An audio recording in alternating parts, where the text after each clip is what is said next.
Boa tarde. Acabei de receber uma informação agora pelos jornais dizendo que o pastor Silas Malafaia ele acabou de ser preso pela Polícia Federal, ou seja, por lavagem de dinheiro.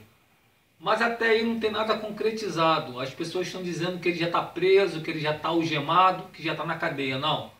Ele está sendo investigado e ele é suspeito. Ou seja, quando é suspeito, é que ainda está sendo levantado tudo sobre a vida dele.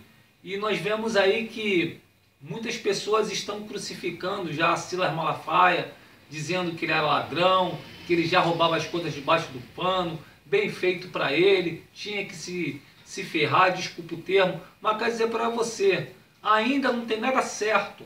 A Polícia Federal está fazendo um levantamento contra a vida de Silas Malafaia para ver se é verdade ou não. Agora basta o tempo dizer se é verdade ou não. Mas eu quero dizer para você, talvez você pode até me crucificar, de repente você pode até contra o que eu vou falar.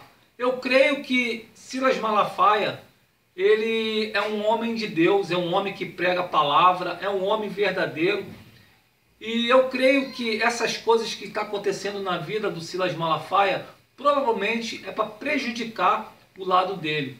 E Silas Malafaia é um grande caráter de um homem que sempre pregou a verdade, que sempre falou das coisas de Deus. Então, quer dizer, o tempo vai dizer se é verdade ou não. E que Deus abençoe em nome de Jesus.